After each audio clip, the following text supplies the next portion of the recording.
But okay, no. Here we are, July 4th. I know, you guys, it was already the 4th, but it is one of my favorite holidays, so it lasts as long as I can make it last. These are beautiful. Thank you for that. Our theme for this month of July is surrender equals freedom. Now, the freedom part, most people think, well, of course, freedom. It's July 4th. It's that liberty, patriotic holiday.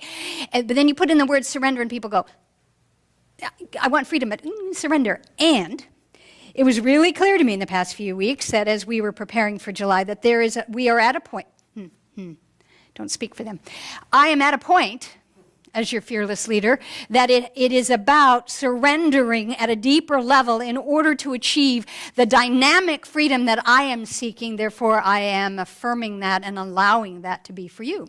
So, surrender equals freedom. Perfect thing for this month as the center gets poised, goes through the summer, and is getting ready to expand and express for fall and winter.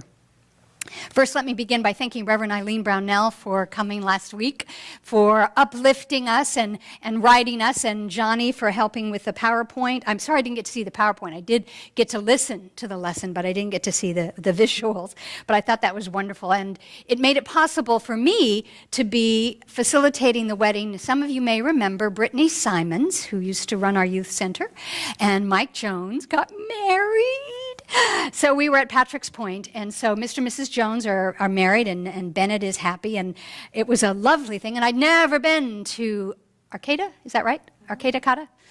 I don't know why they don't call it Arcata, but anyway, Arcata. It was gorgeous, it was beautiful, it was foggy, it was drizzling, it was cold, it was lovely. And I just have to tell you one quick thing, an animal kinship thing. On Friday boy, what a hike that is going up to Patrick's Point. We get up there and we're rehearsing for the wedding, and someone notices, look, there's a whale out there breaching, look, a whale. So we all look, and there's this whale doing its dance and circling and spouting and doing this through the entire rehearsal. We completed the rehearsal, and it swam away. It's like, hi, watch, thank you. You know, it just was drawn to the love, and everyone there appreciated it. So that was a wonderful opportunity last week, and so I was very grateful that Reverend Eileen could fill in, and thank you, Reverend Terry, for hosting as the Rev du jour for the day. Today's topic, this is where I wish I had done the PowerPoint, which we will do soon, is from to for. From to FOR.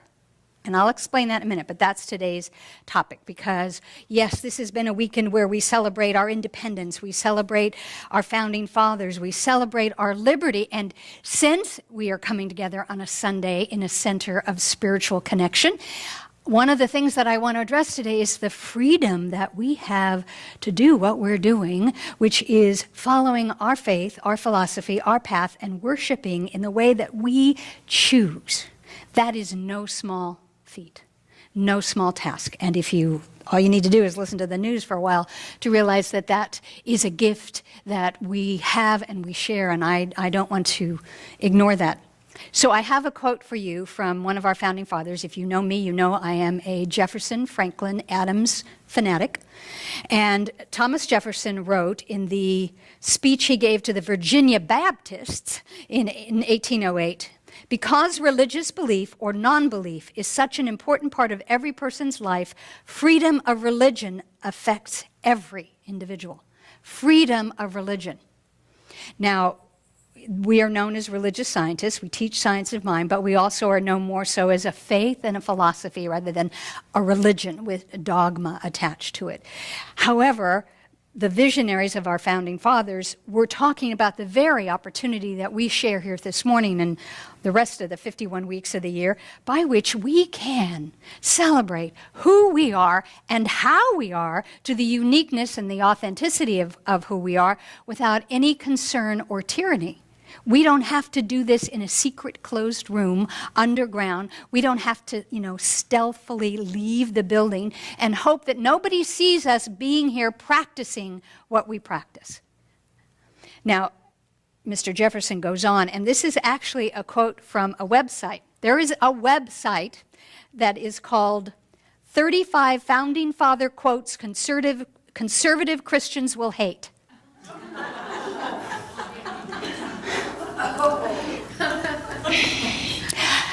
And it was posted by Stephen D. Foster Jr. I don't even know how, when I good searched it as my search engine, by the way, I earned us a penny. I don't know how it came up, but I was drawn to that. I thought, I think I typed in Founding Father quotes. I wanted to see something, and quotes conservative Christians will hate. Well, I don't know if that's absolutely true, because there were conservative Christians in Jefferson's time, but Mr. Jefferson continued talking about state churches that use government power to support themselves and force their views on persons of other faiths to all of our civil rights. Moreover, state support of the church tends to make the clergy unresponsive to the people and leads to corruption within religion.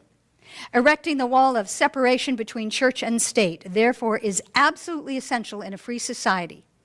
We have solved the great and interesting question whether freedom of religion is compatible with order in government and obedience to the laws. And we have experienced the quiet as well as the comfort which results from leaving everyone to profess freely and openly those principles of religion which are the inductions of his own reason and the serious convictions of one's own inquiries.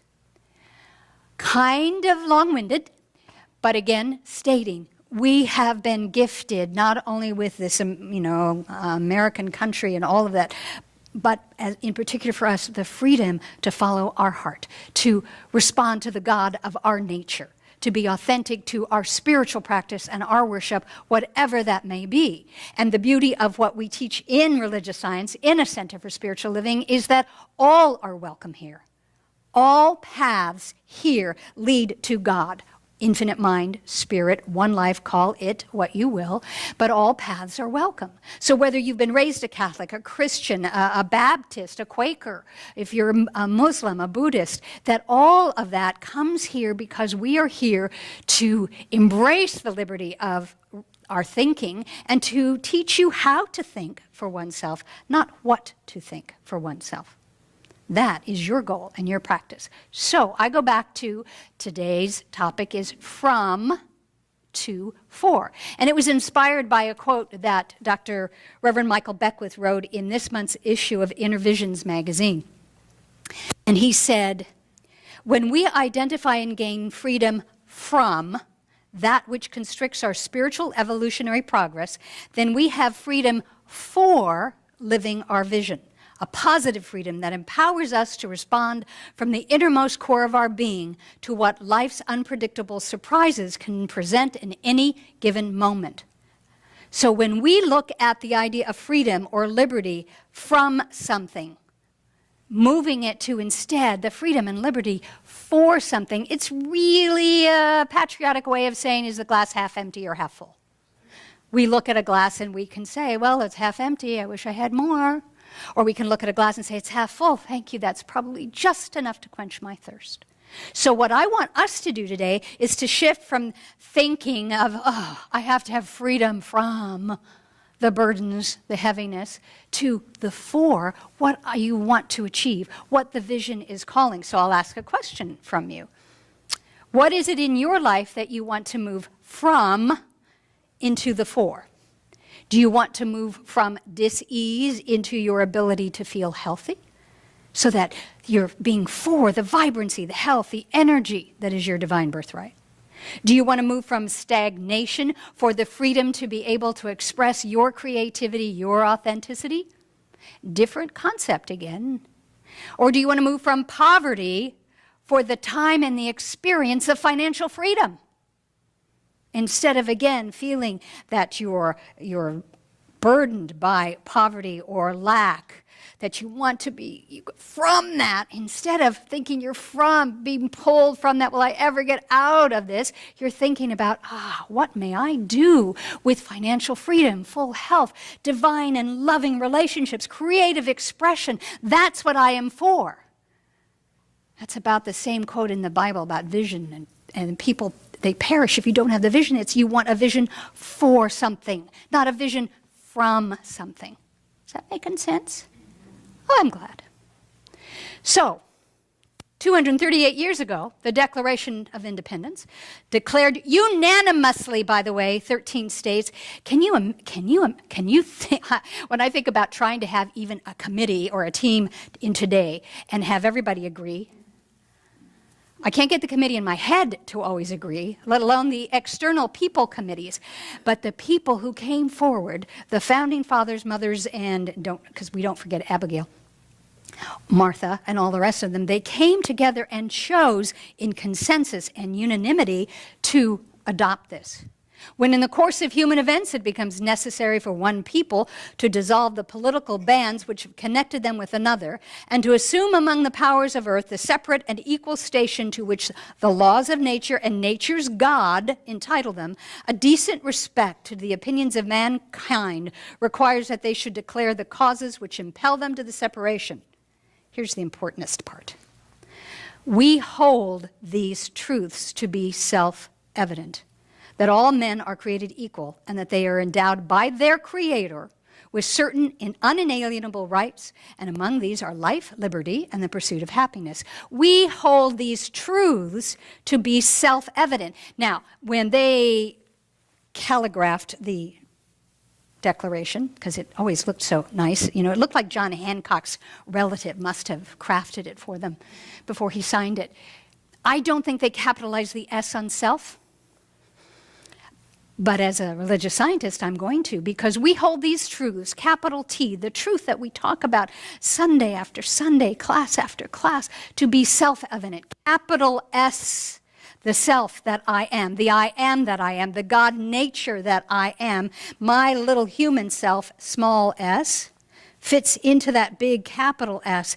We hold these truths to be self-evident. And it goes right back to that all men, women and animals, that's the amendment I would make.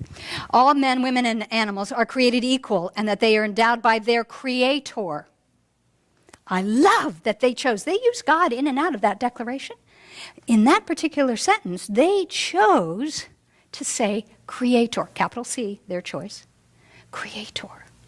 So whether we call God God, Spirit, life, infinite intelligence, the maker, the one, whatever we call it, we also refer to it as the Creator, that which has animated us as expressions of its own livingness. We are created to be made in the image and likeness of that which we know as God. So we are creating these truths to be self-evident that has been given to us by our Creator. Yeah, we celebrate that on July 4th, 1776 through today. And we, as religious scientists, a philosophy that was fostered, envisioned, that came from the transcendentalists for, I'm moving it from to for, the Western mind so that we could adopt it, understand it, and use it to co-create our greatest life. To co-create life, liberty, happiness, health, well-being, love, expression, peace, more peace. All of this was about giving us the authenticity to be who we are and to do so in a loving manner. And then there were politics and personalities, and John Adams wrote, "The Declaration of Independence I always considered as a theatrical show. Jefferson ran away with all the stage effect of that and all the glory of it." So isn't that here they were, I could talk for hours about their friendship and the history and their path and how the timing of their death, etc. They were amazing friends and colleagues. And John Adams had this interesting thing that he was always trying to extract himself from the perception of who he was as a statesman and as a lawyer to being that glorification that Jefferson did. And so even there was some personality, some ego, something that Mr. Adams may have needed to surrender by which to be free from that. So true freedom gives us the ability to live our lives at a greater level. And I can think of no greater freedom than that of spiritual freedom. And I don't mean that just in the sense, as I stated earlier, that you get to come to a center like this and practice what you believe. I'm talking about the true spiritual freedom that is inside you. To know your oneness with what you consider to be your higher power, the Creator God, that infinite presence, the spiritual freedom to do that. And I can't think of anyone who represents that better than Viktor Frankl. Between stimulus and response, there is a space. In that space is our power to choose our response. In our response lies our growth and our freedom. That is a gentleman, among many in our historical plan, that could speak for freedom from a place that none of us want to know.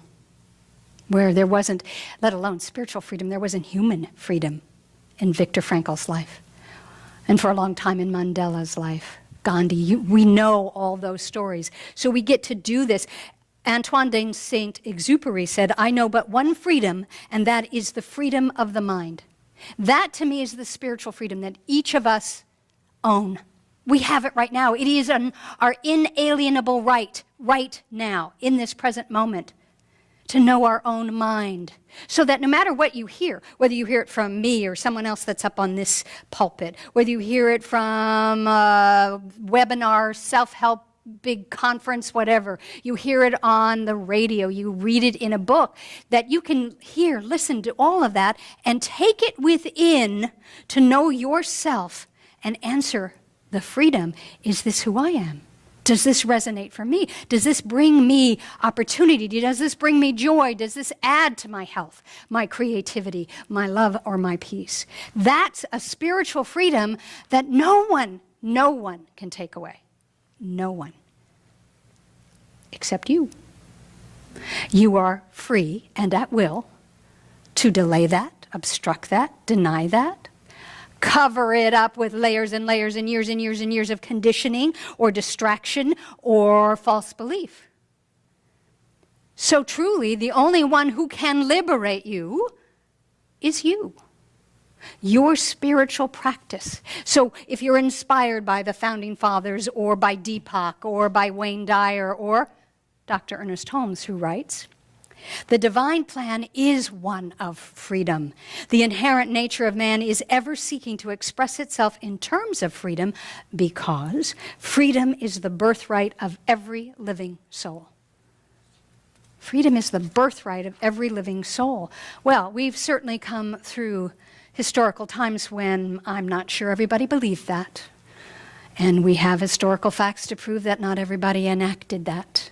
That there have been civil rights, human rights violated, and abuses beyond things that we want to think about. And yet, that spiritual freedom was always there, including the spiritual freedom to look upon the atrocities that may have happened in culture, in history, or in our lives, to look upon them and find a place of forgiveness by which we may surrender whatever stuff we had and move into freedom. It's a tricky process sometimes, because when we get stuck in the story, no matter how big and ugly the story may be, and it could be something historical, and we've had plenty of those, or it could be one of our own little stories about somebody who just keeps pushing our buttons and always does this, and this, and we just, he, she does, blah, blah, blah. And we don't want to let go of that story. Well, we have the freedom to hold on to that story and keep it going. Sometimes we even inflate it. Sometimes we decorate it. And we add a new fragrance to it so that it looks new and keeps it within our realm so it justifies us holding on to it. And what I've been getting lately, if we don't let go of those, there is no freedom. And we all want that freedom. Freedom to be who we are, fully, totally, completely. Freedom to know joy, freedom to know health, freedom to know abundance, freedom to know love, and most of all, freedom to know inner peace. Because guaranteed, we're not in inner peace if we're holding on to a story that we haven't surrendered and let go. And I know it's not easy, because we want to feel justified. Yet this summer, in this kind of lazy, hazy days of summer, it's a perfect time to let go because we're not as absorbed by the daily grind. We do have some ease. We seem to have more contemplative time. People travel. You can do all the things that we talk about as a spiritual practice with a little more ease over the summer. And then my goal, my hope, is that it'll become a muscle and it'll become so facile and so powerful for you that you'll continue doing it and evolve a spiritual practice. Eckhart Tolle writes, always say yes to the present moment. What could be more futile, more insane than to create resistance to what already is? What could be more insane than to oppose life itself, which is now and always now? Surrender to what is. Say yes to life and see how life suddenly starts working for you rather than against you. Now, I didn't ask him to write that quote, but I thought it was quite appropriate. Surrender to what is. You know, part of me is that American spirit. No.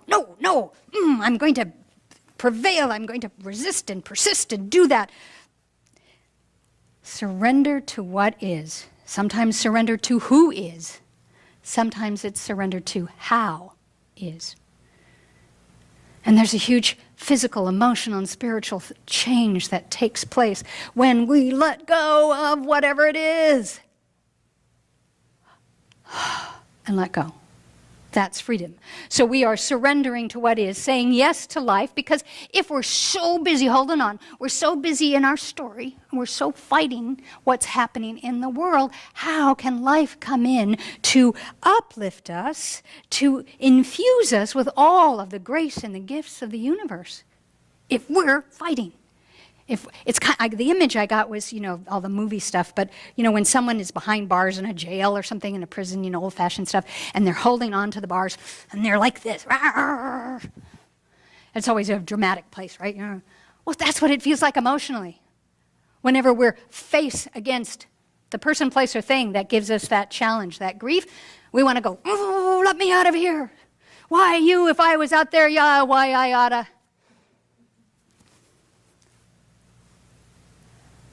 Let it go.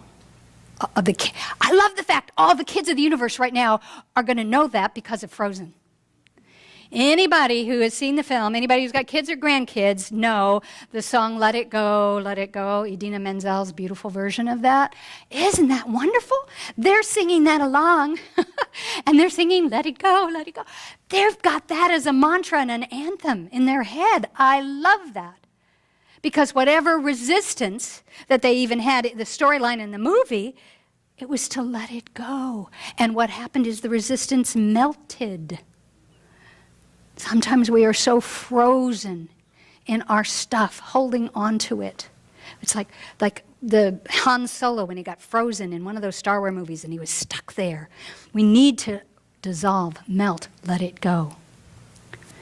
Pema Chodron says, the basic ground of compassionate action is the importance of working with, rather than struggling against. And what I mean by that is working with your own unwanted, unacceptable stuff, so that when the unacceptable and the unwanted appears out there, the world of effect around you, when it appears out there, you relate to it based on having worked with loving kindness for yourself. Then there is no condescension. I'm still in Frozen with condensation. This non-dualistic approach is true to the heart because it's based on our kinship with each other. We know what to say because we've experienced closing down, shutting off, being angry. We've experienced being hurt and rebellious and so forth. And now we have made a relationship with those things in ourselves so that we may release it.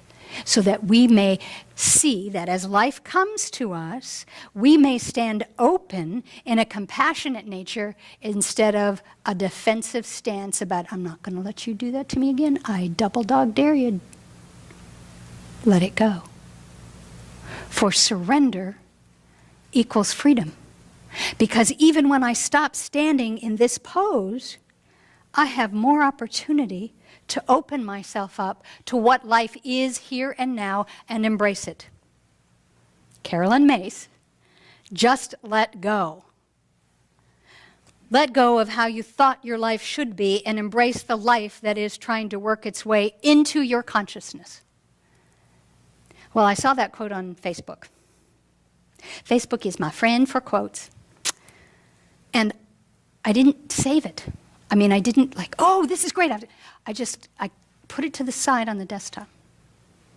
Next day, I clicked on it again, read it again, and I went, what is it I don't like about this? Why am I resistant to this? What is it? So I let go of how you thought your life should be. Well, I can work with that because we all grew up with some kind of idea or dream or something that maybe didn't transpire and it outpictured differently. So you want to let that go if you're still holding on to some old thing that really may not even suit you, because I don't think I'd look good in a tutu. I'm not tall enough to be a ballerina, on point. So there are things you have to let go. And then she writes and goes, and embrace the life that is trying to work its way into your consciousness. And I watched myself have the response to that, which was, yeah, but I don't like what's happening. There's this, this, and this. That's not fun. That's not what I planned, even in my new plan. It may not be my ballerina plan, but it's my current adult plan, and it's not, I don't like that. Why does she want me to embrace what's happening into my consciousness if I want to change that? So I sat with it for another day or so. Later on, clicked on it again, read it again. And then as I was preparing for it this morning, I decided to cut and paste it.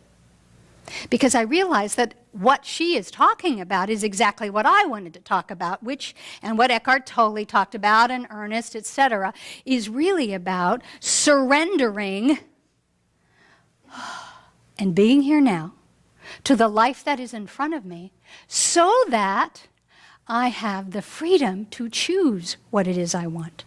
And even if there is still stuff in my life right now that's not working, or stuff in my life that's difficult or isn't out picturing in the vision that I have in my quiet moments, why am I at resistance?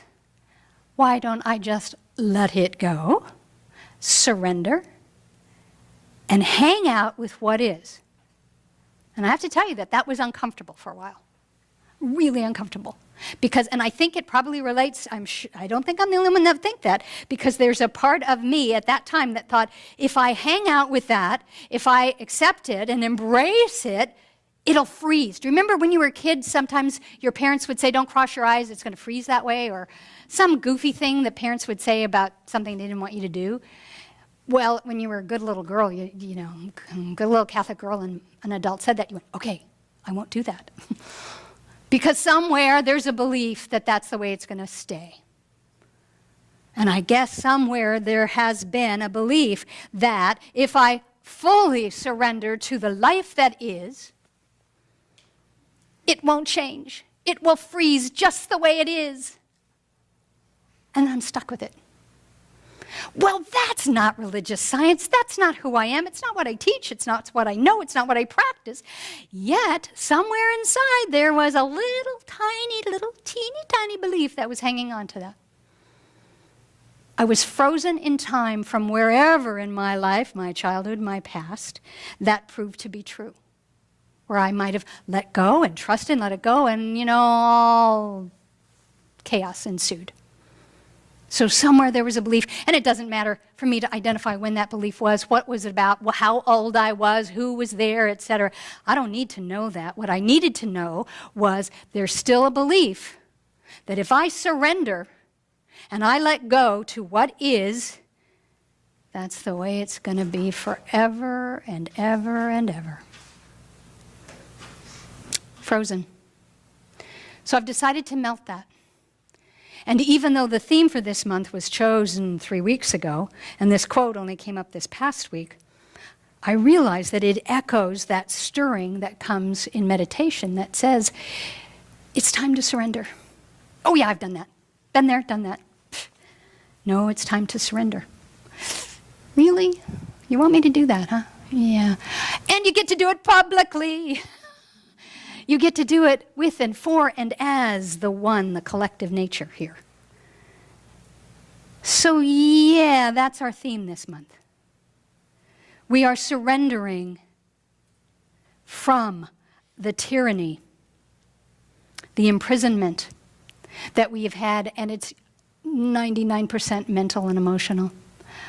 We are surrendering from that and moving for a greater expression of the life that your Creator, our Creator, the Creator, has in store for us. Because wouldn't it be really cool if it was even better than what you thought you wanted? Highly possible, highly doable, when we let go, surrender, embrace the life that is ours to embrace, and then because we're American, we're religious scientists, we're people who've learned from Viktor Frankl, we get to choose. And so the life that comes forth from us, we can go, oh, yes, I love that, let's have more of that. Oh, no, I don't think so. And that's what Abraham Hicks has taught us. The idea being that when stuff comes up that we don't like, at least now we know what we don't want. So we don't give it attention. We don't focus on it. We go, thanks, no thanks. This. And we get to choose. And remember our name here, Chico, new thought. So we have a new thought. We have a new feeling. We have a new choice. And at least once a year on this Liberty Weekend, we can remind ourselves that we are at liberty to practice this. We are at liberty to choose. We are at liberty. So again, I ask you, or maybe I'll do that as a process. Yeah, okay. Surrender. The from. The constriction. The limitation. To. For what you want, for the greater idea of God, for the greater livingness that you were meant to know in this lifetime because you're here. I'm going to close with a little Hafiz poem. And then, well, no, I'm going to take you in a process. Okay, sorry, you guys. This is all fresh stuff. This is, sometimes when you do a topic on a Sunday, it's stuff you know and you're just teaching it and then revisiting it. And sometimes it's like right in your face. And I have to talk about what's there. So join me for a second. Let's go within. Let's get still and quiet.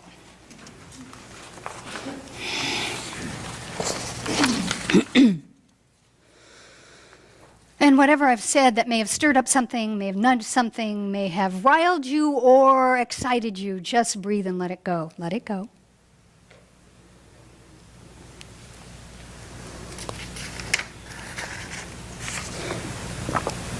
And I'll ask again.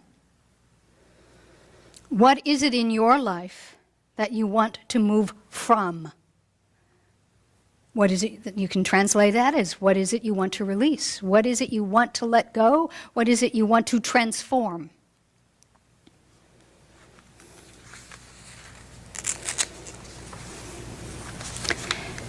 And in doing that, what is it you want to create?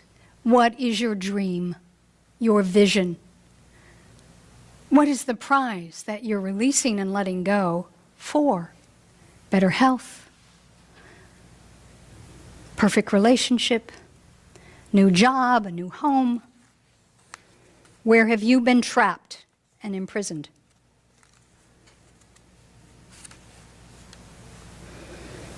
What are you moving from? To what are you moving for?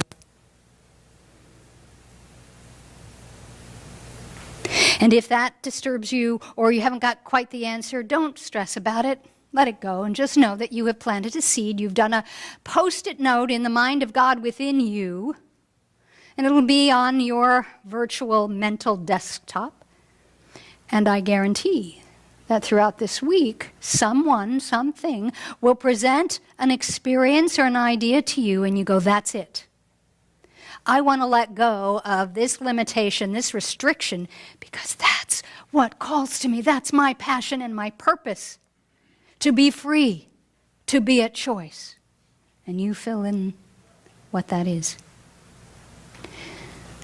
And so now that you've identified that, or we've planted the seed for that, we are free now to pray about that. And how we pray here is something called an affirmative prayer.